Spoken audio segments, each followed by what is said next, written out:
En Nochevieja, toda la familia de mi marido, 5 personas, veíamos la gala de fin de año. Hice una videollamada para felicitar a mis padres y vi cómo las pupilas de mi madre se contraían de repente mientras me hacía una seña. A las 2 de la madrugada, tu padre te recogerá en la puerta de atrás. Justo al salir, escuché a escondidas una conversación de mi familia política e inmediatamente preparé mi equipaje para huir. La noche del 31 de diciembre, el estruendo de los fuegos artificiales resonaba en la televisión, mezclándose con las risas y el bullicio en el espacioso salón. Toda la familia de mi marido, 5 personas, estaba reunida en el sofá de piel de vaca importada, comentando animadamente el especial de Nochevieja de este año. Mis suegros ocupaban el centro, con el hermano mayor y la cuñada a cada lado. Mientras tanto, mi marido, Javier, pelaba y cortaba una fuente de manzanas Envy para todos. Cualquiera que viera esa escena seguramente admiraría la calidez de una de las familias más prestigiosas de La Moraleja. Pero solo yo, sentada en el sillón individual más alejado, sentía el frío glacial que se filtraba por cada fibra de mi ser. Era como un objeto decorativo superfluo en su cuadro perfecto, una nuera traída solo para embellecer el renombre de su linaje. Suspiré levemente, dejé el vaso de zumo de naranja sobre la mesa y me levanté, diciendo en voz baja a mi suegra: «Carmen, si me disculpas, subo un momento a la habitación a llamar a mis padres para felicitarles. Seguro que están esperando». Doña Carmen se estaba partiendo de risa con un chiste del programa. Al oírme, su sonrisa se desvaneció. Hizo un gesto despectivo con la mano, sin dignarse a mirarme. «Sí, ve, pero llama rápido y baja para dar los aguinaldos a los niños. No hagas esperar a toda la familia». Javier levantó la vista hacia mí, su mirada tan tierna y preocupada como siempre. «Sube, cariño, pero abrígate. He dejado el aire acondicionado un poco bajo en la habitación». Asentí y le sonreí a mi marido antes de subir rápidamente las escaleras, dejando atrás ese bullicio artificial. El dormitorio que compartíamos estaba en la segunda planta, espacioso y lujoso, con vistas directas al skyline de Madrid. Cerré la puerta y la sensación de asfixia de abajo disminuyó un poco. Saqué el móvil y llamé a mi madre por vídeo. Mi madre Isabel vivía en una residencia de lujo para la tercera edad en Navacerrada. Javier había dicho que el aire puro de la sierra era bueno para su enfermedad pulmonar, y había financiado toda su estancia allí. El teléfono sonó un buen rato antes de que alguien contestara. La pantalla se iluminó, revelando el rostro bondadoso pero algo demacrado de mi madre. Estaba sentada en su habitación, con una cama individual de sábanas blancas impecables detrás de ella. Mi madre era sordomuda de nacimiento. Toda su vida se había comunicado conmigo a través de la lengua de signos. Al verme sonrió, y sus manos delgadas se movieron rápidamente. «Hija mía, feliz año nuevo. ¿Estás bien? ¿Te trata bien la familia de tu marido?» Sentí un nudo en la garganta y, conteniendo las lágrimas, le respondí con las manos: «Estoy muy bien, mamá. Javier me quiere mucho». «¿Estás triste ahí arriba?» Mi madre negó con la cabeza y se disponía a seguir gesticulando cuando, de repente, su mirada cambió. Sus pupilas se contrajeron y sus ojos se abrieron de par en par con horror, mirando fijamente la pantalla del teléfono, o más bien, algo detrás de mí. Golpeaba la pantalla frenéticamente, haciendo señas de forma desesperada y urgente. «Silencio, no digas nada, mira detrás de ti». Miré al espejo, y un escalofrío me recorrió la espalda ante la violenta reacción de mi madre. Por instinto, iba a girarme, pero mi madre negó con la cabeza enérgicamente. Continuó con las señas. «No te gires. Mira el reflejo en el cristal de la ventana. Rápido». Contuve la respiración y desvié lentamente la mirada hacia el gran ventanal oscuro a mi lado. El cristal reflejaba con total claridad la imagen a mi espalda. La puerta que comunicaba con el despacho de Javier estaba entreabierta, y de ella emanaba una luz amarillenta. Allí, vi a Javier hablando con mi suegro. ¿En qué momento había subido? Javier sostenía un dossier, y su rostro ya no tenía la ternura habitual. En su lugar, había una expresión calculadora y cruel que me heló la sangre. Mi madre, experta en lengua de signos, tenía una habilidad extraordinaria para leer los labios, algo que una persona normal no podría hacer. A través de la pantalla, observaba atentamente la boca de Javier en el reflejo del cristal. Sus manos temblorosas me traducían cada palabra. «Tranquilo, papá. Ya está todo listo. El día después de Reyes, cuando tengamos más visitas, provocaré una crisis para que Sofía se ponga enferma». Aterrorizada, intenté mantener la mano firme para no dejar caer el teléfono. Mi madre continuó traduciendo, su rostro pálido de miedo. «El doctor Ramos del Hospital Psiquiátrico Central ya ha preparado su historial clínico. Trastorno bipolar con tendencias violentas. En el reflejo vi a Javier esbozar una sonrisa maliciosa, una que nunca le había visto en nuestros 3 años de matrimonio. Dio una palmadita al dossier que tenía en las manos y continuó diciendo palabras que mi madre me traducía con desesperación. En cuanto consigamos meterla en el psiquiátrico, la tutela de su patrimonio de 10 millones de euros será mía. Entonces, la deuda de la constructora será un problema menor. 10 millones de euros. Era el dinero que había acumulado durante mis años en la bolsa y la herencia de mi familia materna. Me quedé paralizada en el borde de la cama, apretando las manos con tanta fuerza que me dolían, pero ese dolor no era nada comparado con el que me desgarraba el corazón. En la pantalla, mi madre lloraba en silencio, juntando las manos en un ruego para que huyera. Respiré hondo, tratando de calmarme. Sabía que no podía entrar en pánico. Si me derrumbaba ahora, mi madre y yo estaríamos perdidas. Me llevé un dedo a los labios para indicarle que guardara silencio, y forcé una sonrisa para tranquilizarla con señas. No te preocupes, mamá. Lo sé. Encontraré una solución. Tú actúa como si no supieras nada. Iré a buscarte pronto. Tras colgar, me quedé sentada en la penumbra de la habitación. Los recuerdos de los últimos 6 meses se repetían en mi cabeza como una película a cámara lenta. Durante medio año, Javier me había dado cada día unas pastillas de color rosa pálido. Decía que eran vitaminas importadas de Estados Unidos para fortalecer mi cuerpo y prepararme para el embarazo. Le creí ciegamente, tomándolas sin falta. Con razón, últimamente me sentía aletargada, cansada, olvidadiza, con cambios de humor repentinos, irritable y propensa a los arrebatos. Fui de puntillas al tocador y abrí el cajón inferior. Allí, escondido bajo las paletas de sombras de ojos, estaba el frasco de vitaminas que Javier me daba. Con manos temblorosas, saqué una pastilla y la olí. No tenía un olor particular. Me arriesgué a raspar un poco de polvo y lo probé. Un sabor amargo y adormecedor se extendió por mi boca, el sabor característico de un sedante de baja dosis que conocía de mi trabajo con socios farmacéuticos. Así que era eso. Esta era su forma de hacerme luz de gas, envenenando mi sistema nervioso día a día para crear síntomas de una enfermedad mental, haciéndome dudar de mí misma y convenciendo a los demás de que estaba realmente loca. Las lágrimas brotaron, calientes y saladas. El odio estalló, consumiendo el último resquicio de afecto marital que quedaba. Me sequé las lágrimas, y mi mirada se volvió firme y fría. Fui rápidamente al vestidor y saqué un viejo bolso Hermes Birkin del fondo del armario. Era el bolso que usaba cuando era una tiburona en el mercado de valores. Hacía mucho tiempo que no lo tocaba. Con un cúter, hice un corte decidido en el forro del fondo. Un ordenador portátil ThinkPad, ultrafino y negro, y una pequeña memoria USB de alta seguridad cayeron. Eran las armas que había escondido en secreto desde que decidí retirarme para apoyar a Javier. En el mundo financiero, lleno de engaños, nunca había confiado plenamente en nadie, ni siquiera en mi marido. Abrí el portátil, mis dedos volaron sobre el teclado familiar, y la pantalla se iluminó con códigos y gráficos complejos. Revisé mi cuenta secreta. Los 10 millones de euros seguían allí. Pero descubrí una orden de bloqueo pendiente de aprobación por parte del banco. Alegando mi supuesta incapacidad legal, Javier ya había empezado a moverse. Solo esperaba al día de Reyes, cuando el telón de su farsa cayera, para presentar el historial médico falso al juzgado y legalizar su robo. Justo en ese momento oí unos pasos familiares en el pasillo. Sobresaltada, metí rápidamente el portátil y el USB en el fondo del bolso. Lo lancé a un rincón del armario y corrí a la cama, tapándome hasta la cabeza para fingir que dormía. La puerta se abrió y los pasos de Javier se acercaron.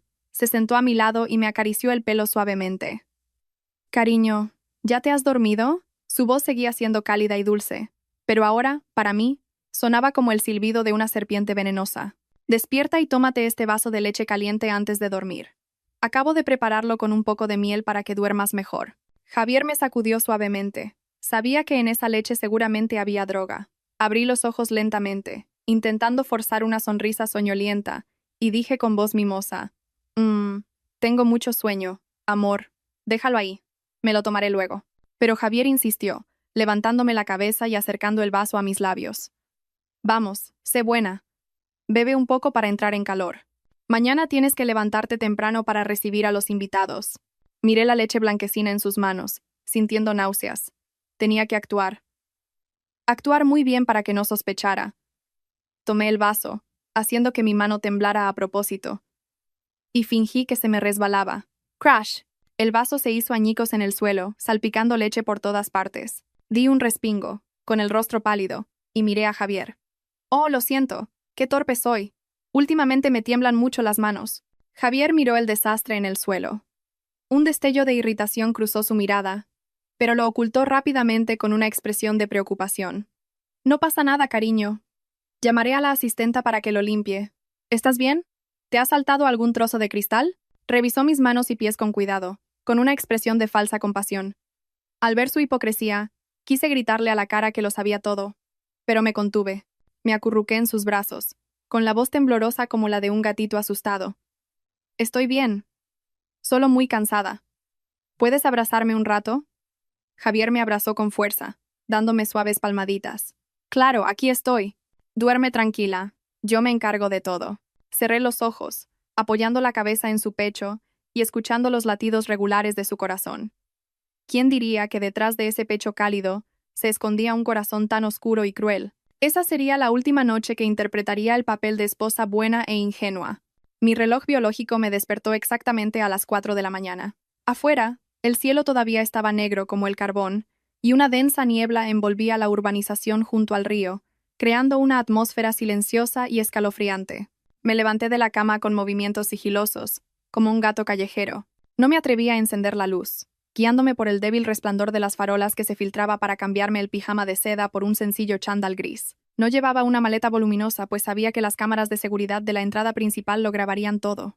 Una esposa que abandona su casa con una maleta grande sería descubierta de inmediato. Antes de irme, coloqué una pequeña grabadora, que había preparado previamente, bajo un cojín. Había grabado el sonido de mi propia respiración y mis ronquidos durante las siestas. La puse en modo de reproducción continua con un volumen justo para que se oyera. Ese sonido artificial sería mi escudo para ganar tiempo, engañando el oído de Javier si se despertaba. Miré a Javier por última vez.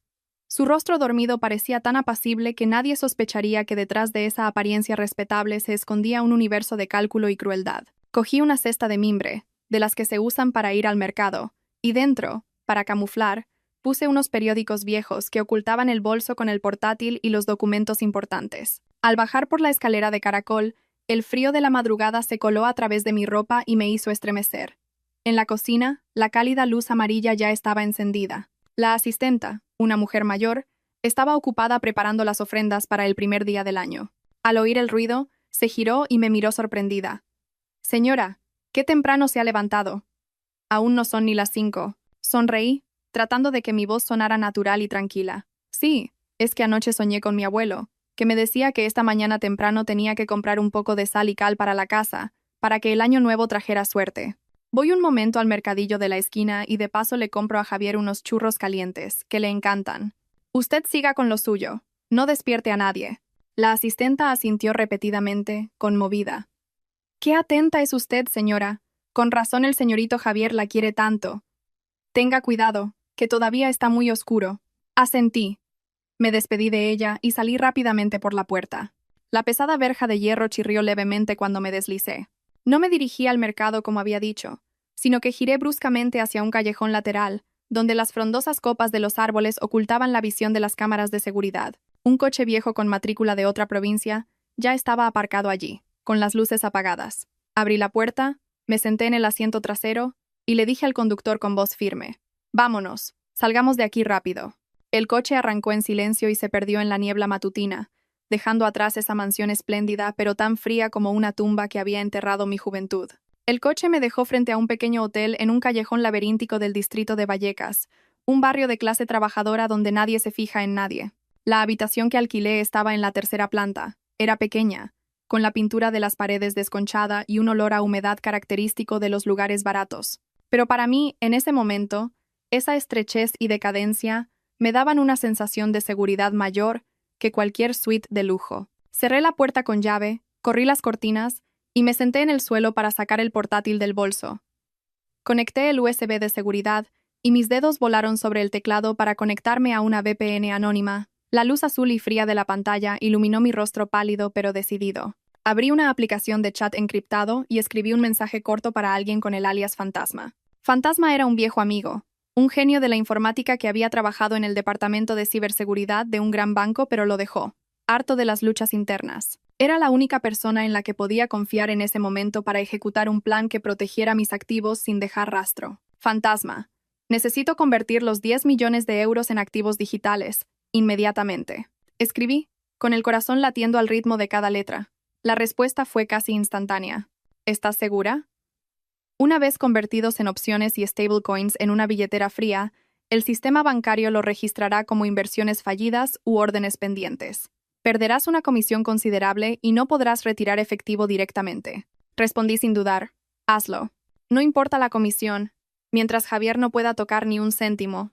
En España, mover una suma tan grande al extranjero de la noche a la mañana es casi imposible, debido a los estrictos controles de capital. Por eso, elegí una ruta indirecta a través de los mercados financieros descentralizados y los derivados. Usaría los 10 millones para comprar opciones de venta y convertirlos a criptomonedas, guardadas en billeteras frías cuya clave privada solo yo poseía. En los registros bancarios, este dinero desaparecería bajo la apariencia de órdenes de inversión pendientes o ejecutadas, haciendo que cualquier orden de embargo judicial o bancario fuera inútil. En ese momento, la pantalla del ordenador mostraba líneas de código interminables, y la barra de progreso avanzaba lentamente, porcentaje a porcentaje, 10%, 30%, 70%. Cada número que subía aliviaba un poco la carga sobre mis hombros. Estaba quemando mi identidad como esposa de un magnate, convirtiéndome en una indigente sobre el papel. Pero lo aceptaba, porque el dinero es secundario, la libertad y la vida son lo más valioso. Cuando el mensaje conversión completada apareció en verde, solté un largo suspiro. La espalda de mi camisa estaba empapada en sudor frío. Miré el saldo de mi cuenta bancaria en la pantalla. Ahora solo quedaban unos pocos miles de euros. Sentí una amarga ironía. Javier, querido Javier, te pasaste la vida planeando, usando las tretas más viles para robar mi fortuna. Yo era un tiburón en los mercados financieros, la que conocía las reglas no escritas del flujo de dinero. Tú quieres jugar al juego de la ley conmigo. Yo jugaré al juego de la tecnología contigo. A ver cómo te vuelves loco cuando la caja fuerte millonaria con la que soñabas se evapore. La mañana del día de Año Nuevo, un sol radiante se extendía por las calles de Madrid, pero en la mansión junto al río, la tormenta estaba a punto de desatarse. Eran las 8 de la mañana y toda la familia política seguía reunida en la mesa del desayuno, esperando a que Javier me llamara para bajar. Mi suegro golpeaba la mesa con los dedos, con cara de pocos amigos. Dijo en voz alta: ¿Qué le pasa hoy a esta chica, Sofía? ¿El primer día del año? ¿Y durmiendo hasta estas horas?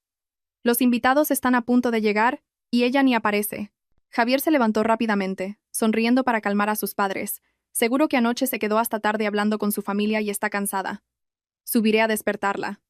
Empezad a desayunar sin nosotros. Javier subió las escaleras con aire despreocupado y confiado. No sabía que lo que le esperaba en el dormitorio no era a su obediente esposa durmiendo plácidamente, sino un vacío desolador. Abrió la puerta, se acercó a la cama y sacudió el cojín que yo había cubierto con la manta. Cuando levantó la manta, solo encontró el cojín y la grabadora emitiendo mis ronquidos. La sonrisa de Javier se borró de su rostro. Se quedó atónito unos segundos y luego empezó a revolver frenéticamente el armario. El baño estaba vacío, el cajón donde guardaba mis bolsos, también. La ropa cara seguía allí, pero los documentos importantes habían desaparecido. El rostro de Javier pasó de la sorpresa a la ira, y luego al pánico. Temblando sacó el móvil para llamarme, pero justo en ese momento, un ping sonó en su teléfono. Era un mensaje automático del banco que yo había configurado para que le llegara a él, ya que figuraba como avalista del préstamo. Yo también recibí una copia. Alerta de riesgo. El valor de los activos de garantía en la cuenta vinculada ha caído drásticamente a cero. Se requiere una aportación de fondos de 12 millones de euros antes de las 11 de hoy para evitar la ejecución forzosa. Los ojos de Javier se salieron de sus órbitas. Miró la pantalla como si viera un fantasma. Entendía perfectamente lo que significaba. Los 10 millones de euros de mi cuenta, el único salvavidas para la enorme deuda de su empresa, se habían esfumado. Bajó corriendo las escaleras como un loco, gritando: «Mamá, papá, Sofía ha huido. Se ha llevado todo el dinero». Su grito desgarró la paz de la mañana. Doña Carmen, que estaba bebiendo té, casi deja caer la taza. Se levantó de un salto, pálida como un muerto. «¿Qué? ¿Qué estás diciendo? ¿A dónde ha ido? ¿Qué dinero?» Javier se desplomó en el suelo, tirándose del pelo con desesperación. «Ha sacado todo el dinero, mamá. El banco acaba de avisar. La cuenta está vacía. Si no ingresamos el dinero antes del mediodía, perderemos la constructora, lo perderemos todo». La familia entera era un caos. Mi suegro se agarraba el pecho, sin aliento, con la cara roja. Doña Carmen lloraba a gritos, golpeando la mesa y maldiciendo. Dios mío. Criamos cuervos para que nos saquen los ojos. Ya decía yo que esa cara de mosquita muerta no era de fiar. Traedla aquí. Llamad a la policía para que traigan a esa loca de vuelta ahora mismo. Yo estaba acurrucada en la cama individual con sábanas de color beige, sorbiendo una sopa de fideos instantánea que humeaba. El familiar olor a pollo y limón me transportó a mis días de estudiante, pobre pero despreocupada. ¿Cuánto tiempo había pasado desde la última vez que comí fideos instantáneos en una habitación tan cutre? 3 años como nuera de una familia adinerada, acostumbrada al jamón ibérico y las angulas, a fiestas lujosas donde la gente sonreía con palabras vacías. Ahora, sentada entre estas 4 paredes húmedas, comiendo una sopa barata, sentía una ligereza extraña, como si me hubiera quitado una máscara de 1000 kilos. Javier caminaba de un lado a otro como una fiera herida, llamando sin parar a sus contactos en el AMPA y a conocidos en la policía. Su voz temblaba, pero estaba llena de odio. Diga, ¿Inspector Alonso? Mi mujer. Sí, Sofía. Ha tenido una crisis, inspector. Tiene delirios graves. Esta mañana robó todo el dinero de la empresa y se escapó. ¿Podría pedir a sus hombres que revisen las cámaras de tráfico? Es peligrosa. Podría hacerle daño a alguien. Escuchando sus mentiras descaradas, solté una risa amarga. Los fideos se volvieron insípidos en mi boca. Su actuación como marido afligido por una esposa loca era tan buena que, si no fuera la víctima, hasta yo le habría creído. Estaba construyendo mi imagen como una enferma mental fuera de control, tanto para justificar su búsqueda como para crear una coartada para sus malvados planes futuros. Quería convertirme en una criminal a los ojos de la sociedad para que, si alguna vez lo denunciaba, nadie creyera a una mujer loca. Doña Carmen, sentada a su lado, lloraba y añadía más leña al fuego cuando Javier llamaba a los parientes. Pobre mi Javier. La adora, pero mira cómo le paga. En plenas fiestas, se fuga con el dinero, seguro que con otro hombre. Nos ha dejado la casa vacía y fría. Seguro que le han hecho brujería o algo, tíos. Cada una de sus palabras era como una aguja clavándose en mi corazón. No un dolor agudo, sino una punzada sorda y constante. No solo querían matarme físicamente, sino también destruir mi honor y mi dignidad. Dejé el cuenco de fideos y respiré hondo para contener mis emociones. Fuera de la ventana, el ruido de las motos y los pregones de los vendedores ambulantes del barrio obrero comenzaban a sonar. La vida real, cruda y dura, me rodeaba. Pero en ese bullicio, encontré la libertad que había perdido hacía tanto tiempo. Cerré el portátil, me recosté en la almohada dura y me preparé para mis siguientes movimientos. Una vez que crucé esa puerta dorada, no había vuelta atrás. Solo podía seguir adelante, aunque el camino estuviera lleno de espinas y abismos. Incapaz de encontrarme, Javier se revolvía como una bestia herida en su propia jaula de oro, pero era un zorro viejo, y los zorros nunca se rinden sin luchar. Esa misma tarde del día de Año Nuevo, mientras las familias se deseaban lo mejor, mi marido comenzó el mayor drama de su vida. Yo estaba en mi estrecha habitación de hotel, con la pantalla del ordenador como única luz iluminando mi rostro inexpresivo. En la pantalla, Javier estaba haciendo una retransmisión en directo desde el lujoso salón de la mansión, el mismo lugar donde apenas el día anterior yo era un elemento sobrante. Apareció ante la cámara con un aspecto tan demacrado que casi no lo reconocí. Su pelo, siempre impecablemente peinado, ahora estaba revuelto y despeinado. Su elegante traje había sido reemplazado por una camisa arrugada, con el cuello desabrochado, revelando un agotamiento extremo. Sus ojos estaban rojos e hinchados, como si hubiera llorado toda la noche. Se sentó allí, con la cara entre las manos, y su voz entrecortada y temblorosa soltó un sollozo que conmovería a cualquiera. «Amigos, por favor, ayúdenme. Mi mujer se ha ido». Miles de comentarios aparecían sin cesar en la pantalla, la mayoría de apoyo y ánimo de desconocidos. Javier levantó la vista hacia la cámara, con las lágrimas corriendo por sus mejillas. Su actuación era tan convincente que, si yo fuera una espectadora, también me habría emocionado por compasión. Empezó a contar su historia, con voz grave y triste. Mi mujer sufre una depresión posparto muy grave, aunque nunca hemos tenido hijos. El médico dice que es por la presión psicológica de querer ser madre, lo que le ha provocado un trastorno delirante. He intentado ayudarla de todas las formas, con los mejores tratamientos, pero su enfermedad empeora. En este punto se secó las lágrimas y, temblando, cogió el falso historial médico que él y el doctor Ramos habían preparado. Mostró a la cámara los papeles llenos de terminología médica y sellos rojos, con una voz llena de dolor e impotencia. Este es su historial del hospital psiquiátrico. El médico ya nos advirtió que podría perder el control en cualquier momento. Esta mañana, aprovechando un descuido, Se llevó todo el efectivo de la empresa y huyó. No me importa el dinero, solo me aterra que, con tanto dinero y su estado inestable, pueda correr peligro. Hizo una pausa para recuperar la compostura y luego juntó las manos, como suplicando al mundo entero. Sofía, mi amor, si estás viendo esto, por favor, vuelve a casa. No te culpo. Ni mis padres tampoco. El dinero se recupera, pero si a ti te pasa algo, yo no podría seguir viviendo. Necesitas tu medicación, necesitas tratamiento. Amigos, si alguien ve a mi mujer, por favor, avísenme a mí o a la policía más cercana. Les estaré eternamente agradecido. Miré fijamente la pantalla, sintiendo una mezcla de agotamiento y desprecio por el hombre con el que había compartido mi vida. No solo quería encontrarme, quería anularme. Al hacer público el falso historial médico y etiquetarme como una loca ladrona, me había convertido en una fugitiva a los ojos de la opinión pública, una persona peligrosa que debía ser aislada. Sus palabras, aparentemente llenas de amor, eran en realidad puñales afilados que apuñalaban mi honor y mi dignidad.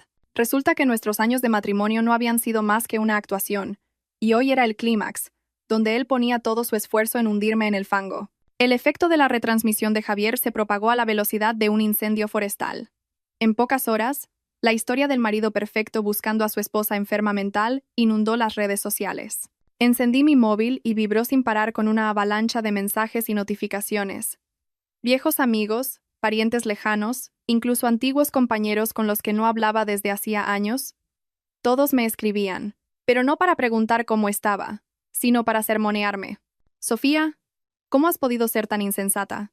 Tienes un marido que te adora y no sabes valorarlo. Vuelve, por favor.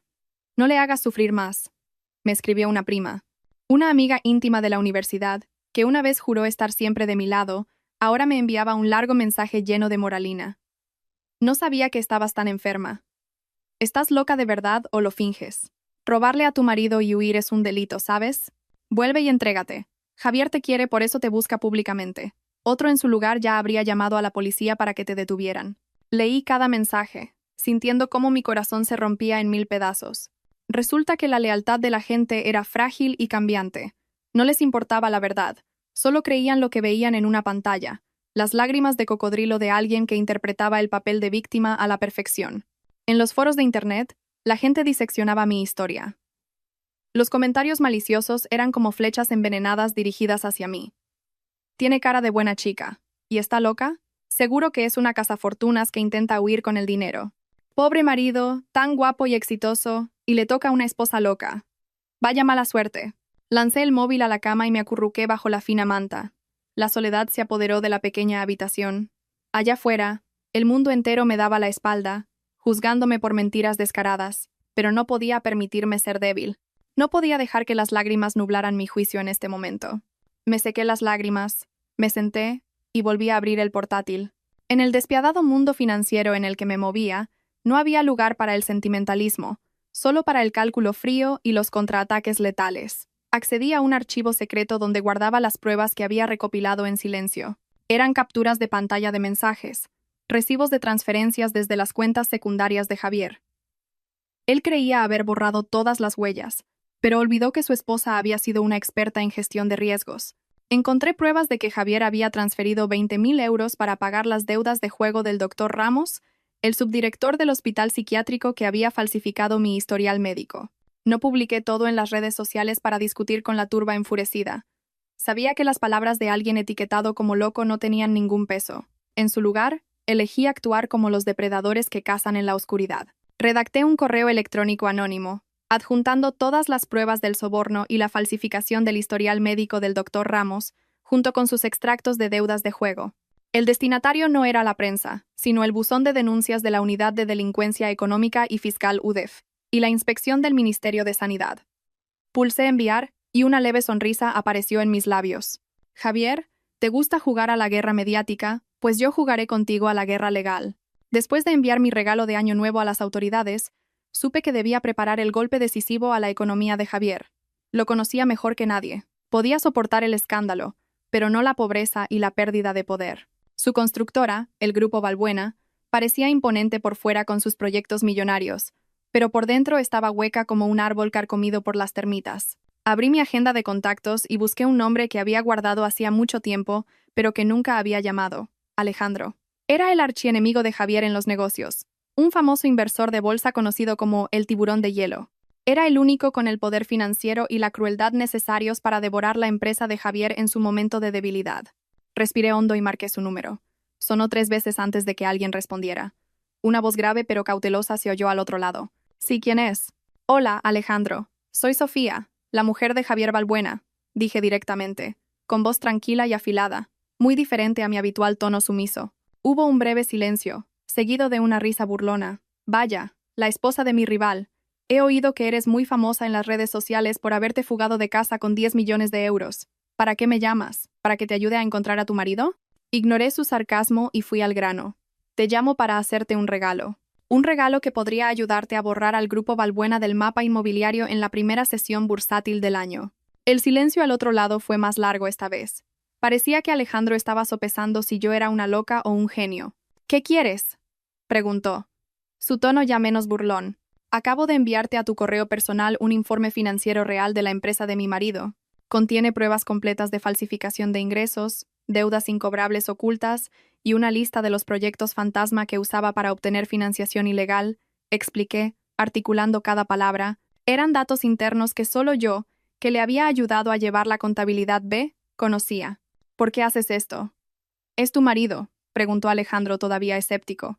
Miré por la ventana, donde los últimos fuegos artificiales de la Nochevieja brillaban y se extinguían. «Porque quiero que lo pierda todo», respondí. «No quiero tu dinero. Solo necesito que publiques este informe justo en la subasta de apertura de mañana, en la primera sesión del año. Deja que el mercado juzgue el verdadero valor del imperio de papel que ha construido». Alejandro guardó silencio un momento, y luego oí el tecleo de un teclado. Seguramente estaba abriendo el correo y echando un vistazo a los documentos. Unos minutos después, un silbido se oyó por el teléfono, y su voz sonaba excitada. «Vaya, esto es espectacular. Datos detallados hasta el último céntimo, e incluso con la firma de Javier en las actas de las reuniones secretas. Eres una infiltrada excelente, Sofía. Te había subestimado. ¿Tenemos un trato?», pregunté. «Trato hecho. Mañana será un día interesante. Gracias por tu regalo. Lo usaré como se merece», respondió Alejandro antes de colgar. Dejé el teléfono, sintiendo como si me hubiera quitado un gran peso de encima. En el mundo de los negocios no hay amigos ni enemigos eternos, solo intereses eternos. Había usado al enemigo para destruir al enemigo, una jugada que Javier, en su arrogancia, nunca habría previsto. 4 de enero, primer día de cotización del año en la bolsa española. Normalmente, es un día de verdes y subidas, un símbolo de esperanza para un año próspero, pero para Javier, ese día fue el comienzo de su infierno. Me senté frente al ordenador desde muy temprano, con la pantalla de cotizaciones abierta y una taza de café solo y sin azúcar al lado. A las 9 en punto, se abrió la sesión, la subasta de apertura que determina el precio de salida. Casi al instante, una avalancha de órdenes de venta masivas se abalanzó sobre las acciones del grupo Balbuena. Valb. No eran pequeñas ventas de inversores minoristas, sino órdenes de tiburones, con millones de acciones por orden.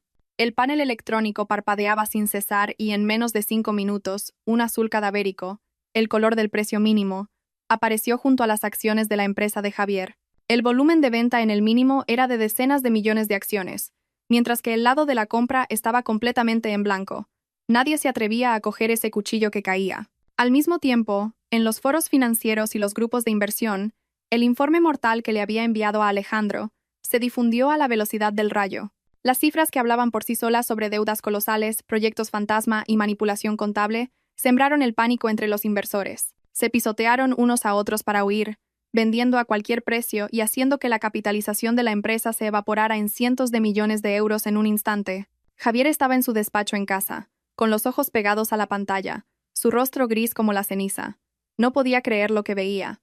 Con manos temblorosas, llamó a su director financiero. Sus gritos resonaron en la habitación. «¿Qué demonios está pasando? ¿Por qué esta venta masiva? ¿Quién ha difundido esos rumores falsos? Desmiéntelo ya. Usa el dinero para recomprar acciones ahora mismo». Pero no sabía que no había dinero para recomprar. Las reservas de efectivo de la empresa estaban agotadas, y los 10 millones de euros que planeaba robarme se habían esfumado. El teléfono fijo y el móvil de Javier sonaban sin parar. Eran llamadas de los bancos y los acreedores. Cuando el precio de las acciones cayó por debajo del nivel de seguridad, los bancos activaron el protocolo de margin call exigiendo más garantías para cubrir los préstamos. Si no aportaba el dinero, los bancos venderían automáticamente las acciones pignoradas, hundiendo aún más el precio y creando una espiral mortal sin salida. Javier miraba las llamadas entrantes, sin atreverse a contestar. Se tiraba del pelo, sudando a mares a pesar del aire acondicionado. Tomé un sorbo de café. Su amargor se mezcló con una sensación de satisfacción que recorrió mi cuerpo. Observé el gráfico de las acciones desplomarse como el electrocardiograma de un moribundo. Javier, construiste tu imperio sobre mentiras y codicia, y hoy la verdad lo derribará. Subestimaste a las mujeres, subestimaste a tu esposa. Pensaste que podías tapar el sol con un dedo, pero olvidaste que la persona que mejor conocía las debilidades mortales de tu sistema financiero, la que tenía las llaves de tus secretos, era la mujer que se desvelaba contigo revisando tus cuentas. Hoy no es el mercado el que te castiga, es el karma impartiendo justicia. Durante toda esa mañana, Javier estuvo sentado en el suelo, apoyado en la pata de su escritorio, con la cabeza entre las manos como si fuera a estallar. El teléfono caro yacía a su lado, la pantalla iluminándose constantemente con llamadas que no se atrevía a contestar. Le observé. El hombre que una vez se jactó de ser el rey de los negocios millonarios, ahora reducido a un ser patético y acorralado. Cerca del mediodía, cuando el teléfono sonó por enésima vez, un número fijo con una numeración elegante, Javier lo cogió temblando. Me puse los auriculares y subí el volumen para no perderme nada. La voz al otro lado sonaba fría y autoritaria, sin rastro de la camaradería de las fiestas de antaño. Sí, ¿es usted Javier Balbuena? Le llamo del Departamento de Gestión de Riesgos del banco. Soy Miguel. Le llamo para comunicarle oficialmente que el ratio de garantía de los préstamos del Grupo Balbuena ha caído por debajo del umbral del 30%. Javier se incorporó de un salto, su voz quebrada, mezclando súplica y humillación. Miguel, por favor, escúchame. Esto es solo una fluctuación temporal del mercado. Mañana, te lo juro, el precio se recuperará. Dame 48 horas más. Conseguiré el dinero. Hubo un silencio, seguido de un suspiro de hastío. Javier, entre nosotros te digo la verdad. Nadie puede salvarte. Las reglas son las reglas. El sistema ya ha activado la orden automáticamente. Tienes hasta las 11 de la mañana de mañana para depositar 12 millones de euros en efectivo en la cuenta de garantía. Si no, a las 11:01, procederemos a liquidar todas las acciones que tienes pignoradas y a embargar otros activos relacionados para recuperar la deuda. ¡12 millones! Sería más fácil que me mataras. ¿De dónde saco ese dinero ahora?, gritó Javier, sudando a mares. Eso es asunto tuyo, dijo la voz de Miguel, ahora distante. Recuerda que avalaste este préstamo con tu patrimonio personal y la propiedad de la empresa.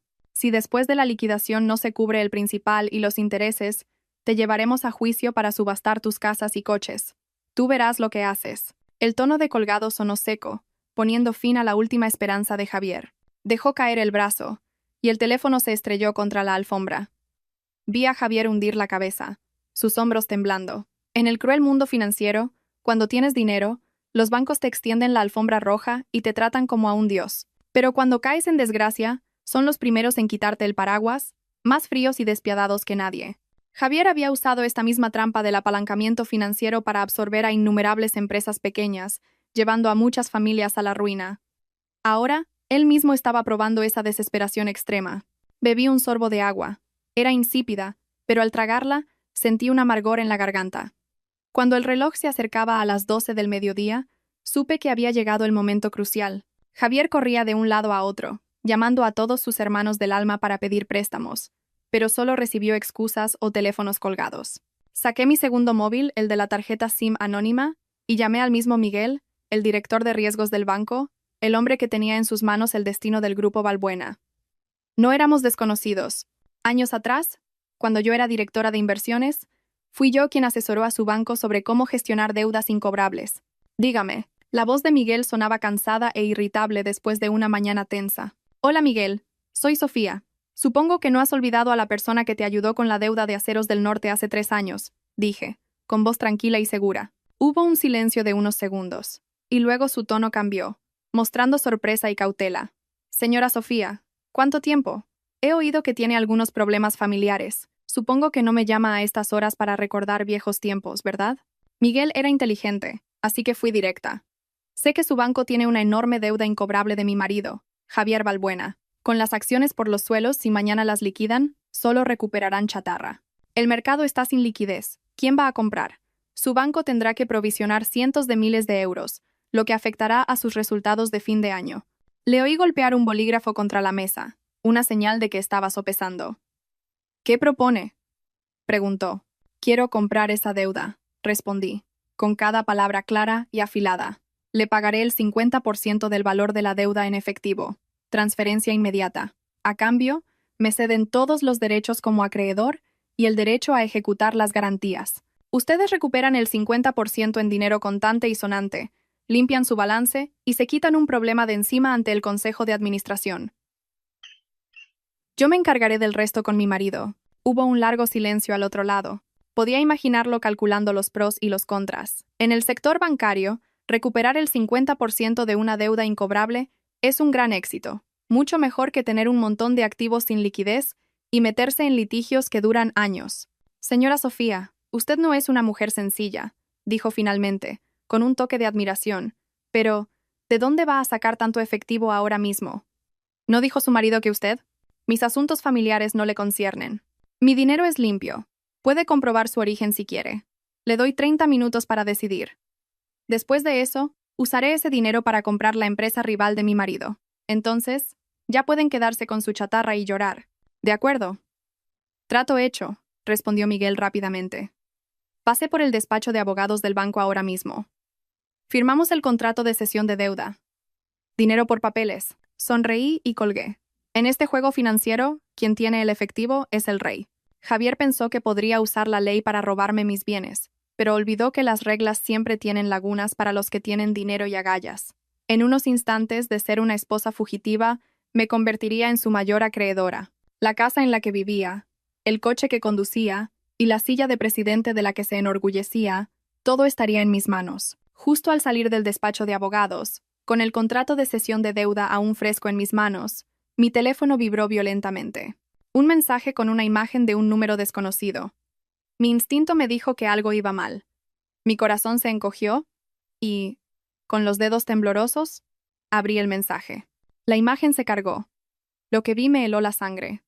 Mi madre, Isabel, estaba sentada en su silla de ruedas en un rincón apartado del jardín de la residencia. A su lado, dos hombres tatuados y de aspecto amenazador. Uno de ellos tenía la mano sobre el hombro de mi madre, en un gesto intimidatorio. Mi madre miraba a la cámara con los ojos desorbitados por el pánico y la impotencia, su boca torcida como si intentara gritar sin poder emitir sonido. Inmediatamente después, recibí una llamada del número de Javier. Respiré hondo, conteniendo la furia que me consumía, y contesté. ¿Has visto la foto, cariño? Tu madre parece estar muy bien, ¿verdad? La voz de Javier sonaba ronca y llena de la malicia de una bestia acorralada. ¡Miserable! ¿Te atreves a tocar a mi madre y te mato?, grité, perdiendo toda la compostura. Él soltó una carcajada gutural, un sonido como de metal arañando un cristal, chirriante y espeluznante. Sofía, eres muy lista. Compraste la deuda del banco, me acorralaste, pero olvidaste una cosa. Tu punto débil está en mis manos. ¿Qué quieres?, pregunté entre dientes, apretando el contrato hasta arrugarlo. Es simple, dijo, su voz ahora fría. Mañana a las 10 de la mañana, trae los 10 millones de euros en efectivo y todos los documentos de la deuda a la mansión. Haremos un intercambio. El dinero y mi libertad a cambio de la vida de tu madre. Si llamas a la policía o intentas algo raro, te juro que tu madre sufrirá un accidente y se caerá al lago. Es muy profundo, ¿sabes? La gente mayor tiene los huesos frágiles. Los accidentes ocurren. Javier, ¿eres un hombre o un demonio? Es tu suegra, nunca te ha hecho nada. Grité, con lágrimas de rabia. No podía creer que fuera tan vil como para usar a una anciana indefensa como escudo. Hombre o demonio, tú me has obligado a esto. Recuerda, mañana a las 10. No pongas a prueba mi paciencia. Dijo eso y colgó. Me quedé paralizada en medio de la calle concurrida. Las bocinas de los coches resonaban a mi alrededor, pero yo solo oía los latidos de mi corazón, acelerados por el miedo. Había tocado mi punto más sensible. Podía perder el dinero, la casa, todo, pero no podía permitir que le pasara algo a mi madre. Era mi única familia, la mujer que había sacrificado su vida en silencio para criarme. Me invadió el remordimiento. Si tan solo me la hubiera llevado antes, si no hubiera subestimado su crueldad. Me sequé las lágrimas, y mi mirada se endureció. ¿Te arrepentirás de haber metido a mi madre en esta guerra sucia? No volví al hotel. Entré en una cafetería tranquila. Elegí un rincón discreto y llamé a Marcos. el jefe del equipo de seguridad privada que había contratado en secreto por recomendación de Alejandro. Marcos era un exmiembro de los grupos de operaciones especiales, GOE, un hombre de pocas palabras pero increíblemente eficaz y leal, siempre que se le pagara bien. Dígame, señora Sofía. La voz grave y firme de Marcos me transmitió una pizca de calma. Marcos, la situación ha cambiado. Javier tiene a mi madre bajo amenaza. Necesito que actúes esta noche. No podemos esperar más, dije rápidamente, mi voz aún temblorosa. Estamos al tanto de la situación, respondió Marcos, con una calma asombrosa. Mis hombres están vigilando la residencia. Desde ayer por la tarde, 2 tipos nuevos han aparecido, haciéndose pasar por guardias de seguridad nocturnos. Vigilan la habitación de su madre de cerca, pero no es impenetrable. Respiré aliviada. Por suerte, había sido previsora y había puesto a gente a vigilar. ¿Estás seguro de que podéis sacarla sin problemas? No me importa el coste. Solo quiero que mi madre salga ilesa. No se preocupe. Actuaremos a las 2 de la madrugada. Este es terreno de montaña, nuestra especialidad. Esté lista en el punto de encuentro, le llevaremos a su madre, afirmó Marcos con rotundidad antes de colgar. Esa noche, el tiempo pasó con una lentitud agónica. Esperaba en mi coche, aparcado en un área de descanso desierta en el puerto de Navacerrada, con los ojos pegados al teléfono. La noche era un manto negro sobre la sierra, y el canto de los insectos aumentaba la tensión. A las 2:30 de la madrugada, mi teléfono vibró. Un mensaje de Marcos. Hecho. A salvo. De camino. Rompí a llorar, apoyando la cabeza en el volante, sintiendo un alivio tan inmenso que mis miembros se aflojaron. Poco después, 2 furgonetas negras salieron a toda velocidad de un camino de tierra y frenaron en seco frente a mí. La puerta se abrió y Marcos bajó, llevando a mi madre en brazos. Estaba envuelta en una manta gruesa, su rostro aún aturdido pero sin un rasguño. Salí corriendo del coche y la abracé. Al verme, sus ojos ancianos se llenaron de lágrimas. Me tocó la cara, emitiendo sonidos ininteligibles, pero supe que estaba diciendo mi nombre. Me derrumbé sobre su hombro, llorando como una niña. Mamá, lo siento. Siento haberte hecho pasar por esto. Marcos dijo en voz baja. Hemos neutralizado a los 2 tipos. Están atados en el leñero. El personal de la residencia no los encontrará hasta la mañana. Lleve a su madre al lugar seguro que preparamos. Asentí, me sequé las lágrimas y ayudé a mi madre a subir a mi coche. Al ver su espalda encorvada, sentí un nudo en el estómago, pero también una fuerza renovada. Ya no tenía puntos débiles. A la mañana siguiente, me levanté más temprano de lo habitual y me maquillé con esmero. No elegí los vestidos de seda suaves de antes, sino un traje de chaqueta blanco, de corte impecable, que realzaba una imagen de poder y agudeza. Me pinté los labios de un rojo intenso, el color de la determinación y la advertencia. Al mirarme en el espejo, me sentí a la vez familiar y extraña. Ahora bien, la mirada sumisa y débil de antes había sido reemplazada por la frialdad de alguien que ha superado la tormenta. Bajé al vestíbulo del edificio, tomé un taxi y volví a la mansión junto al río, el lugar que había sido mi hogar y mi infierno. El coche se detuvo ante la ornamentada verja de hierro, que estaba abierta de par en par como una boca gigante esperando a su presa. Tal como esperaba, el patio delantero estaba abarrotado de periodistas y curiosos, con cámaras y micrófonos listos para captar cualquier movimiento. Javier lo había organizado todo. Quería convertir mi regreso en una confesión pública. Quería que el mundo viera a la esposa loca volver arrepentida, para él poder interpretar el papel del marido magnánimo y comprensivo. Respiré hondo, me puse unas gafas de sol grandes y salí del coche. La multitud se abalanzó sobre mí como un enjambre. Los flashes me cegaron. Las preguntas me bombardearon como piedras. Señora Sofía, ¿es cierto que robó el dinero de su marido y huyó? ¿Admite que sufre una enfermedad mental? ¿Ha vuelto para pedir perdón a su familia política? No me escondí ni agaché la cabeza. Me erguí, me quité las gafas y miré directamente a las cámaras que transmitían en directo. Mi voz sonó tranquila y clara en medio del caos. No he huido, ni tengo que pedir perdón a nadie. He vuelto para recuperar lo que es mío. No solo mis bienes, sino también la justicia y el honor que me han arrebatado. La multitud se quedó atónita ante mi firmeza. Se apartaron para dejarme pasar. Mis pasos resonaban con fuerza en las baldosas, en total contraste con la imagen de mujer desquiciada que Javier había construido. Sabía que, tras esa pesada puerta de madera, Javier me esperaba con sus últimas trampas. Empujé la puerta y entré en el salón. Javier estaba sentado en el sofá principal, flanqueado por sus padres, con rostros hostiles. Pero lo que más me llamó la atención fueron 4 hombres corpulentos repartidos por la habitación. Llevaban batas blancas y tarjetas de identificación de médicos, pero su postura amenazante y las callosidades de sus manos delataban su verdadera identidad. No eran médicos, sino matones contratados para hacerse pasar por ellos, listos para reducirme en cualquier momento. Al verme entrar, Javier se levantó de un salto, una sonrisa falsa y espeluznante en su rostro. Se acercó a mí, su voz afectuosa pero su mirada fría como el acero. Cariño, por fin has vuelto. Nos tenías muy preocupados, estás más delgada. Intentó ponerme la mano en el hombro, pero lo esquivé. Doña Carmen, desde el sofá, dijo con voz agria: Menos mal que has vuelto. Deja de hacer tonterías. El doctor Ramos y sus colegas te están esperando desde esta mañana para ponerte un sedante y que te calmes. Vi a los 4 médicos cerrando el círculo a mi alrededor. Uno de ellos ya había sacado discretamente una jeringuilla con un líquido transparente.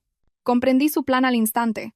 Querían inyectarme un potente sedante allí mismo, delante de todos, y luego alegar que había sufrido una crisis para llevarme por la fuerza. Una vez que esa aguja me tocara, perdería toda capacidad de resistencia, y mis palabras se convertirían en los desvaríos de una loca. Javier me miró con una expresión de triunfo y crueldad. Pórtate bien, cariño. Colabora con los doctores. Solo un pinchacito, y te sentirás mucho mejor. Luego arreglaremos lo de la transferencia de bienes. ¿Vale? Retrocedí un paso, manteniendo la distancia con el hombre de la jeringuilla. Miré a Javier a los ojos y le pregunté secamente: Javier, ¿estás seguro de que quieres hacer esto delante de tanta gente? ¿Crees que unas batas blancas pueden engañar al mundo? No digas tonterías. Está teniendo una crisis, gritó Javier, haciendo una seña a sus hombres. Doctores, por favor, ayuden a mi mujer. Está muy alterada, pónganle la inyección ya. Los 4 hombres recibieron la orden y se abalanzaron sobre mí como depredadores. Doña Carmen también se levantó y, señalándome, gritó: Cogedla, que no se escape. Ponedle una dosis fuerte para que aprenda a no fugarse de casa. La situación era crítica. Sabía que no podía enfrentarme a 4 hombres con mi fuerza, pero llevaba mucho tiempo preparándome para este momento. Cuando el hombre de la jeringuilla estaba a solo unos pasos, no huí. En su lugar, saqué rápidamente un altavoz Bluetooth de alta potencia de mi bolso. Lo levanté en alto y pulsé el botón de reproducción, que ya estaba conectado a mi teléfono. Un breve chirrido sonó y, de inmediato, una conversación clara se amplificó al máximo, resonando por toda la mansión y llegando hasta el patio, donde los periodistas esperaban. El día después de Reyes, cuando tengamos más visitas, provocaré una crisis para que Sofía se ponga enferma. En cuanto consigamos meterla en el psiquiátrico, la tutela de su patrimonio de 10 millones de euros será mía. Si no está enferma, la haremos enfermar. La voz de Javier en la grabación sonaba fría y cruel, en total contraste con la imagen respetable que intentaba proyectar. La habitación se quedó helada. Los 4 matones se detuvieron, mirándose confundidos. Mis suegros abrieron la boca, pálidos como la cera, y Javier se quedó petrificado, con los ojos desorbitados por el horror. La grabación continuó, cada palabra como un martillazo en la cabeza de Javier. El doctor Ramos del hospital psiquiátrico ya ha preparado el historial. Una vez que esté allí, su vida o su muerte dependerán de nosotros. La cruda verdad quedó expuesta, desenmascarando la hipocresía de toda su familia. Vi a los periodistas fuera empujándose, intentando acercar sus micrófonos a la ventana para grabar cada palabra. El rostro de Javier pasó del blanco al rojo de ira y miedo. Se dio cuenta de que le habían tendido una trampa, y que su carrera y su honor se estaban desmoronando. Rugió como una bestia herida y se abalanzó sobre mí, con los ojos inyectados en sangre. «¡Maldita zorra! Me has tendido una trampa. Apaga eso. Te he dicho que lo apagues». Levantó la mano para arrebatarme el altavoz y abofetearme. Su agresividad era evidente, sin disimulo. No retrocedí. Lo miré con desprecio y lástima. «¡Pégame! ¡Pégame para que todo el mundo vea tu verdadera cara!», le grité, mi voz superando el sonido del altavoz. «¿Creías que podías engañar a todos para siempre? Hoy te enseñaré el precio de la traición». Javier perdió el control y se lanzó a estrangularme. Sus manos se cerraron como tenazas en mi cuello. Pero en ese instante, el ulular de las sirenas de la policía resonó desde la entrada. La puerta principal fue derribada y un equipo de la UDEF y la policía judicial irrumpió como un torbellino. Al frente iba un inspector de aspecto serio, seguido de numerosos agentes. «¡Quietos todos! ¡Policía!», gritó una voz autoritaria, haciendo que Javier soltara mi cuello. Retrocedió, pálido como un muerto. Los falsos médicos, al ver a la policía, intentaron huir por la puerta trasera, pero fueron reducidos al instante. 2 agentes se acercaron a Javier, Pero él seguía forcejeando y gritando. Se equivocan de persona. Mi mujer está loca. Está teniendo una crisis. Me está calumniando. Solo intentaba controlarla para llevarla al hospital. Me señaló, con una mirada de desesperada súplica hacia el inspector. Mire, está con ese altavoz gritando como una posesa. ¿Quién en su sano juicio hace eso? Tengo su historial médico. Sufre esquizofrenia. El inspector miró a Javier con frialdad y luego se dirigió a mí. ¿Es usted Sofía García? Me arreglé el cuello de la camisa y el pelo, y asentí con calma. Sí, soy yo. Estoy en plenas facultades mentales y asumo la responsabilidad de mis palabras y actos. Me agaché, abrí el maletín que llevaba y saqué un grueso dossier. Me acerqué al inspector, pero mis ojos estaban fijos en Javier, y mi voz era clara. Javier dice que estoy loca, ¿verdad? Pues voy a enseñarle lo que tiene esta loca. Este es el informe de mi evaluación psiquiátrica forense, realizada esta misma mañana en el Instituto Nacional de Toxicología y Ciencias Forenses, con la firma de la Junta de Evaluación de más alto nivel. La conclusión. Soy completamente normal en cuanto a cognición y comportamiento. Mostré el primer papel. Javier, al ver el sello oficial, se puso a temblar, sudando profusamente. Saqué el segundo papel y lo levanté para que tanto él como sus padres lo vieran.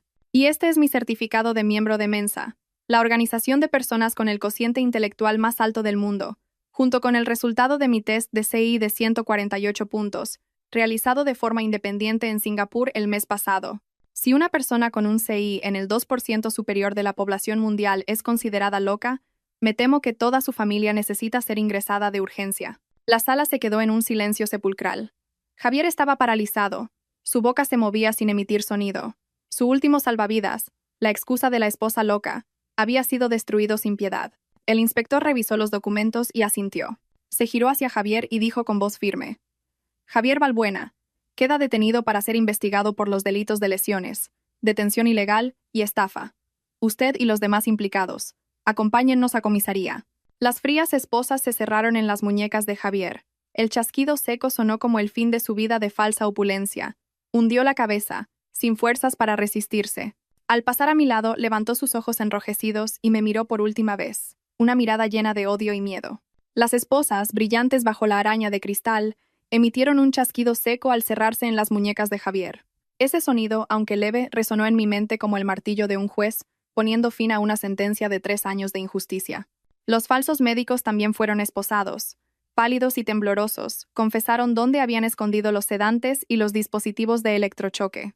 Esas pruebas, esparcidas por el suelo de mármol, delataban la crueldad infinita de quienes una vez llamé familia. Javier forcejeaba desesperado, pero la fuerza de un hombre acostumbrado al lujo no era rival para los agentes. «Soltadme, soy el presidente del grupo. No sabéis a quién conozco, os demandaré a todos», pero solo obtuvo el silencio y la mirada de desprecio de los presentes. El inspector ordenó que se lo llevaran. Al pasar a mi lado, se detuvo. Me miró con un odio que calaba los huesos y siseó. «Sofía, muy bien jugado. Me tendiste una trampa, destruiste a mi familia. Pero espérate, volveré, y entonces desearás no haber nacido». Lo miré sin miedo, solo con lástima. Me acerqué a él, lo suficiente para oler su sudor agrio mezclado con su perfume caro, y le susurré al oído, cada palabra como una cuchillada. «Javier, ¿de verdad crees que tienes alguna posibilidad de volver? Olvidas algo importante. La deuda de 300 millones de tu empresa con el banco fue vendida esta mañana a un nuevo socio. Y ese nuevo acreedor soy yo». Vi cómo sus pupilas se dilataban de terror. Su respiración se detuvo. Sonreí, una sonrisa gélida. «Esta casa, el coche que conduces, el traje que llevas y esa silla de presidente de la que tanto te enorgulleces, legalmente, ahora son míos. No te queda nada, Javier». Javier abrió la boca, intentando gritar, pero solo emitió un gemido ahogado. Esa noticia fue el golpe final. Se tambaleó, y los agentes tuvieron que sostenerlo para llevárselo. Al ver la espalda encorvada de quien una vez fue mi mundo, no sentí alegría, solo una profunda tristeza por una vida perdida por la codicia y por mi propia juventud desperdiciada en un juego de amor calculado. Los periodistas se dispersaron, dejando el patio lleno de colillas y botellas. Me quedé sola en el salón desierto, mirando los muebles de lujo que una vez elegí. Ahora parecían fríos y sin vida. A la mañana siguiente, me reuní con Alejandro en una tetería escondida en un callejón tranquilo. El aroma a incienso y el sonido de una cítara creaban una atmósfera relajante. Alejandro ya estaba allí sirviendo el té. Era difícil imaginar que ese hombre era el tiburón que me había ayudado a hundir a Javier. Has llegado. Siéntate. Es un té blanco antiguo, recién hecho, dijo, mirándome con sus ojos agudos. Me senté y acepté la taza. Su aroma puro calmó parte de mi agotamiento. Gracias por tu ayuda ayer. Sin ti, mi plan no habría funcionado, dije. Sincera pero manteniendo la distancia. Él sonrió. No seas modesta. Lo hice por el beneficio, y he ganado mucho. Pero sigo preguntándome por qué quieres salvar el cadáver del grupo Valbuena. Con su deuda y su reputación por los suelos, sería más barato dejarlo quebrar y comprar los activos. ¿Por qué proponer un canje de deuda por acciones y reflotarlo? Dejé la taza y lo miré con firmeza.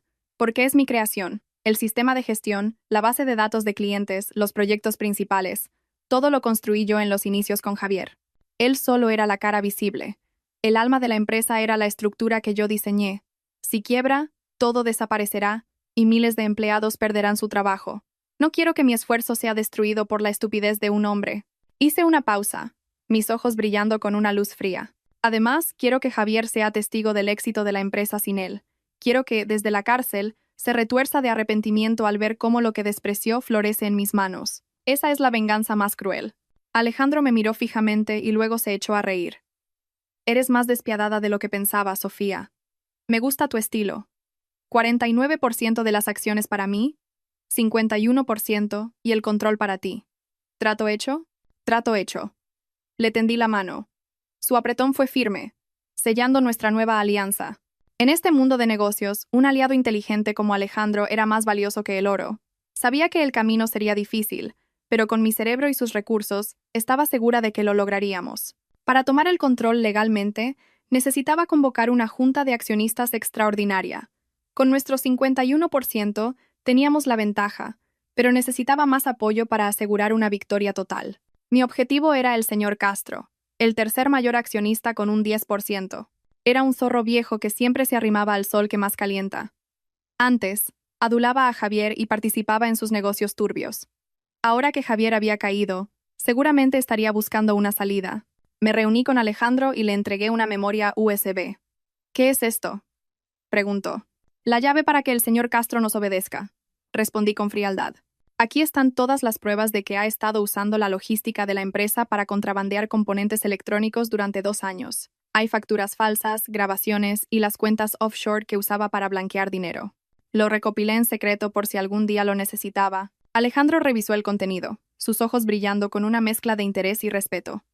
No le dejas escapatoria a nadie, ¿eh? Con esto Castro no solo pierde su puesto, sino que acaba en la cárcel.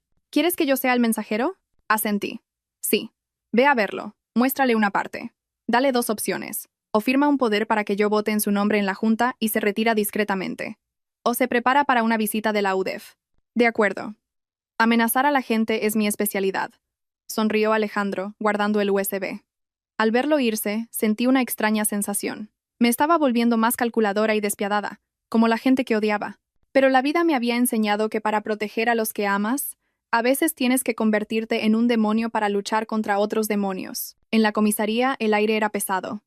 Mi abogado me entregó la declaración inicial de mi suegra, doña Carmen. Señora Sofía, hay un detalle para el que debe prepararse. Tomé el papel, mis manos temblando instintivamente.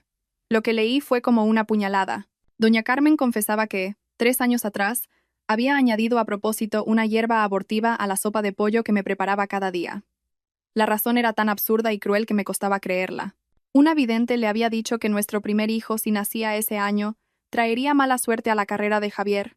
Por una superstición estúpida, había acabado con la vida de mi hijo nonato. El hijo que yo esperaba con tanta ilusión. Recordé ese día, el dolor abdominal insoportable, la sangre manchando mi vestido y el suelo, y la mirada de doña Carmen, no de pánico, sino de una frialdad que solo ahora entendía. Había matado a mi hijo. El dolor que creía enterrado resurgió, desgarrándome. Devolví el informe, mis lágrimas contenidas convirtiéndose en un nudo amargo en mi garganta. Miré a mi abogado, mi voz ronca pero firme. Abogado, anótelo. Pido que se acuse a doña Carmen de asesinato. No aceptaré ningún acuerdo ni retiraré los cargos. Vida por vida. Este crimen no puede perdonarse. Al salir de la comisaría, la luz del sol me mareó. Me apoyé en la pared luchando por respirar. Resulta que la gente que llamé familia eran monstruos. No solo querían mi dinero, sino también mi derecho a ser madre. La última pizca de piedad en mí había muerto. Ahora no era la nuera obediente, sino una madre exigiendo justicia para su hijo. La noticia de que Javier había salido en libertad bajo fianza me llegó una tarde lluviosa. Gracias a sus contactos y sobornos, había conseguido un falso certificado médico por una afección cardíaca grave. Tenía prohibido salir de su domicilio, pero sabía que para un hombre acorralado, esa orden era papel mojado. Lo primero que hizo al salir no fue ir a casa, sino intentar dar la vuelta a la tortilla. Sabía que al día siguiente era la junta de accionistas, donde yo lo destituiría oficialmente. Desesperado, vació sus últimas cuentas secretas en el extranjero y tomó la decisión más demencial: eliminarme para siempre. Fantasma me envió una alerta roja. La cuenta negra de Javier acaba de transferir 200.000 euros. El receptor es un conocido sicario de la frontera. Ten cuidado, el objetivo eres tú. Leí el mensaje, apretando el teléfono. No tenía miedo. El dolor de perder a mi hijo había anestesiado cualquier otro temor. Sabía que Javier no se detendría. Llamé a mi madre para advertirle que no saliera del piso franco donde estaba protegida por el equipo de Marcos. Yo me quedé en mi apartamento, consciente de que vendría a por mí. Y yo le esperaría. Esto ya no era una guerra por dinero. Era una lucha por la supervivencia. El reloj marcó la medianoche. El timbre sonó. En la pantalla del videoportero vi a un repartidor con el rostro cubierto. «Entrega urgente para la señora Sofía», dijo con voz extraña. Desconfié. «Déjelo en la puerta», respondí. El hombre empezó a golpear la puerta con violencia. «Abra la puerta, o la echo abajo». Oí el sonido de metal contra la cerradura. Estaba forzándola. Retrocedí, activando la alarma silenciosa que alertaba a la seguridad del edificio y a Marcos. La puerta empezó a ceder. Corrí al dormitorio, cerré con llave y salté por el balcón. Estaba en un segundo piso. Caí sobre los arbustos del jardín. Oí la puerta principal romperse y pasos corriendo dentro. A pesar del dolor en el tobillo, corrí hacia la garita de seguridad. La lluvia me golpeaba la cara. No me atreví a mirar atrás. Al ver las luces y a los guardias corriendo hacia mí, me derrumbé. Miré hacia mi apartamento. Una silueta oscura se asomó al balcón y luego desapareció. Javier realmente quería matarme. Su crueldad no tenía límites. Un mensaje llegó a mi móvil desde un número desconocido. «Esta vez has tenido suerte. La próxima no. Firma los papeles o prepárate un ataúd». Tras esa noche me refugié en una base segura, pero sabía que huir no era la solución. Tenía que acabar con esto. Me corté el pelo, un gesto simbólico para despojarme de mi última debilidad. Le envié un mensaje a Javier. «Estoy cansada. Has ganado. Nos vemos a las 3 de la tarde en el almacén número 3 del Puerto Seco. Solos tú y yo. Firmaré todo. A cambio, déjanos a mi madre y a mí salir del país». Respondió casi al instante. «De acuerdo. Si intentas algo, volaré el almacén contigo dentro». «Ven sola». Sonreí con frialdad. Estaba desesperado. Necesitaba mi firma. Creía que podría dominarme fácilmente. Me reuní con Alejandro y Marcos.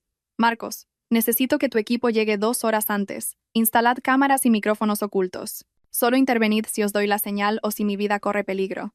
«Es demasiado arriesgado», dijo Marcos. «No», insistí. «Solo frente a mí revelará su verdadera naturaleza. Necesito que confiese todos sus crímenes. Esas palabras serán la prueba definitiva». Llegué al almacén abandonado. El cielo gris presagiaba una tormenta. Javier entró, empapado y con una mirada demente. En su mano, un cuchillo. «¿Dónde están los papeles? Fírmalos y os dejaré vivir», gruñó. Lo miré con calma. «Javier, antes de firmar quiero preguntarte algo». «¿Por qué? ¿Por qué mataste a nuestro hijo?» Se echó a reír. Un sonido salvaje. «¿Por qué? Porque eras demasiado lista, Sofía. Sabías todos mis secretos. Y ese niño, ¿crees que necesitaba un hijo que trajera mala suerte a mi carrera? Mi madre hizo lo correcto. Y es una pena que el sicario de anoche no te matara. Así que lo admites todo», dije, guiando la conversación. «Sí, lo hice todo. ¿Y qué? Aquí nadie te oirá. Cuando mueras, todas las pruebas morirán contigo. Firma ya». Se abalanzó sobre mí. Justo cuando el cuchillo estaba a punto de alcanzarme, sonó un disparo. Javier gritó, agarrándose la mano ensangrentada. De las sombras, Marcos y sus hombres salieron y lo redujeron. Saqué mi teléfono y le mostré la pantalla, donde se transmitía en directo. Millones de personas habían escuchado su confesión. Javier miró la pantalla. Sus ojos se abrieron de par en par y luego se apagaron en la más absoluta desesperación. A la mañana siguiente, la sala de juntas estaba abarrotada. La tensión era palpable. Entré, seguida de Alejandro y mis abogados. Todos los ojos se posaron en mí. Fui directa al estrado. Señoras y señores, hoy es un día triste, pero también el comienzo de un renacimiento, dije con voz firme.